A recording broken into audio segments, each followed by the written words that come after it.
Shalom, selamat pagi saudara-saudari yang dikasihi oleh Tuhan. Kita bersyukur pada pagi hari ini kita boleh bersama-sama kembali untuk menikmati anugerah Tuhan di hari yang baru ini. Karena itu mari kita bersyukur kepada Dia. Dan sebelum kita melakukan segala aktivitas kita, saya ajak kita untuk merendahkan hati kita, merendahkan diri kita terlebih dahulu kepada Dia yang telah memberkati kehidupan kita. Nah, saudara-saudara, sebelum kita akan mendengarkan renungan singkat pada pagi hari ini, saya ajak kita untuk berdoa terlebih dahulu. Mari kita berdoa. Bapa di sorga, terima kasih, kami bersyukur kepadamu karena anugerah-Mu yang begitu besar di dalam kehidupan kami. Karena itu kami bersama-sama umat-Mu untuk menghadap hadirat Tuhan, memohon pimpinan Tuhan dalam kebenaran firman Tuhan, sehingga firman itu yang akan menuntun kami, menerangi perjalanan kami, sehingga kami tidak tersesat, tetapi kami sungguh-sungguh boleh hidup di dalam Tuhan. Terpuji nama-Mu Bapa. Kami serahkan waktu ini di dalam nama Tuhan Yesus Kristus. Amin. Saudaraku yang dikasihi oleh Tuhan, pada pagi hari ini kita akan merenungkan satu bagian dari firman Tuhan di dalam Matius 6 ayat yang kelima sampai ayat yang keenam. Demikian bunyi firman Tuhan. Dan apabila kamu berdoa, janganlah berdoa seperti orang munafik. Mereka suka mengucapkan doanya dengan berdiri dalam rumah-rumah ibadat dan pada tikungan-tikungan jalan raya, supaya mereka dilihat orang. Aku berkata kepadamu, sesungguhnya mereka sudah mendapat upahnya. Tetapi jika engkau berdoa, masuklah ke dalam kamarmu, tutuplah pintu, dan berdoalah pada Bapamu yang ada di tempat tersembunyi. Maka Bapamu yang melihat yang tersembunyi akan membalasnya kepadamu. Nah, saudara-saudara yang dikasihi oleh Tuhan, di dalam bacaan kita pada pagi hari ini, kita melihat ada dua kelompok orang yang sedang diperhadapkan atau dijelaskan oleh Tuhan Yesus kepada murid-muridnya dan tentu kepada kita semua, yaitu orang-orang yang suka menonjolkan atau menunjukkan diri saat-saat mereka berdoa. Nah, saudara-saudara, tentu Allah tidak mengharapkan doa yang demikian kepada kita, karena sesungguhnya Tuhan mengharapkan doa yang sungguh-sungguh dipanjatkan dan dilakukan di hadapannya dengan hati yang tulus, tanpa ada motivasi-motivasi yang pada akhirnya kita mencuri kemuliaan Tuhan. Nah, saudara-saudara, disinilah kita mengerti bahwa Tuhan menginginkan kepada kita sebuah sikap doa saat kita menghadap hadirat-Nya dengan tulus. Nah, karena itu apa yang menjadi keunikan daripada doa Kristen yang pada akhirnya bisa membedakan kita dengan orang-orang yang berdoa dengan motivasi-motivasi yang salah, yaitu keunikan doa Kristen itu terletak pada tujuannya.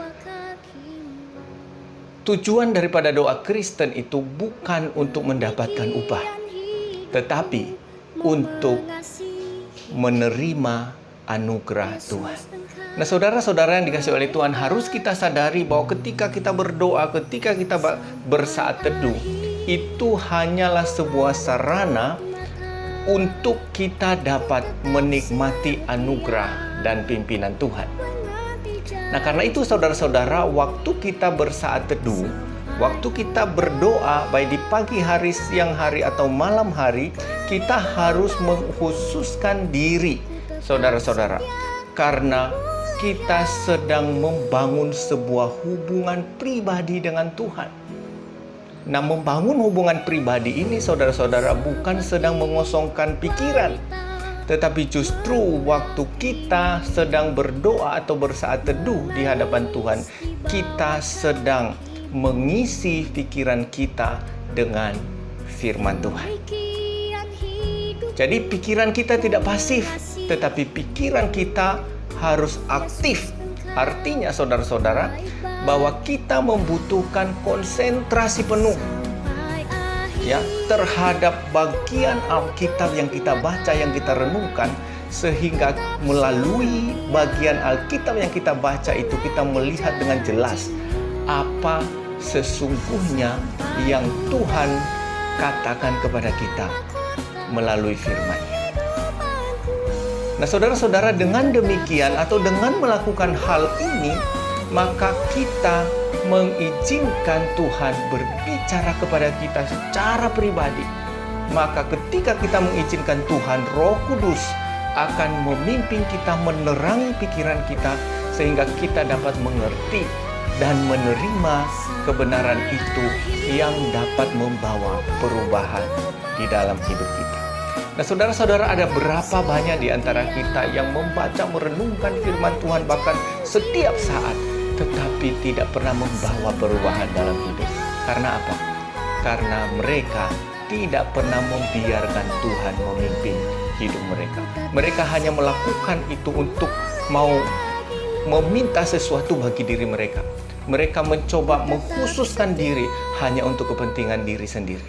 Tetapi Tuhan menginginkan kita bahwa lewat saat teduh kita harus mengisi pikiran kita dengan firman Tuhan, membiarkan firman Tuhan memimpin kita, sehingga kita bisa menerima, mengerti firman Tuhan itu yang dapat membawa perubahan di dalam kehidupan kita.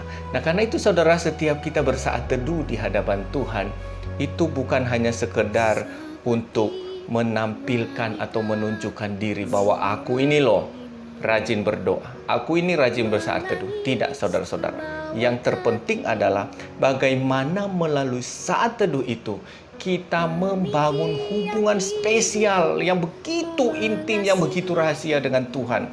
Dan kita tidak membiarkan hal-hal lain mengganggu pikiran kita.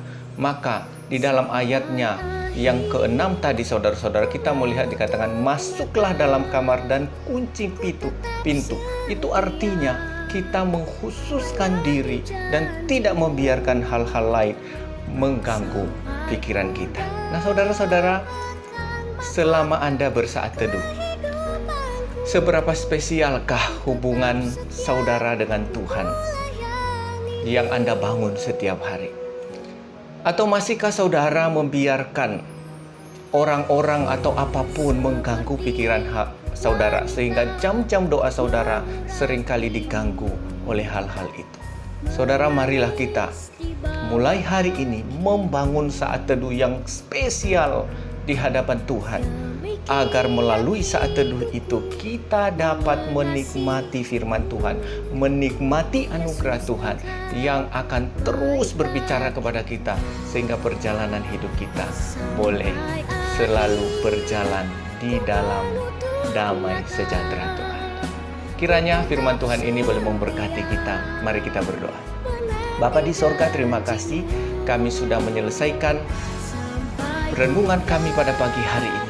Kami mohon anugerah Tuhan terus memimpin kami, sehingga melalui hari-hari yang kami lewati, kami boleh mendapatkan berkat Tuhan. Terpuji namamu Bapa, di dalam nama Tuhan Yesus kami berdoa. Amin.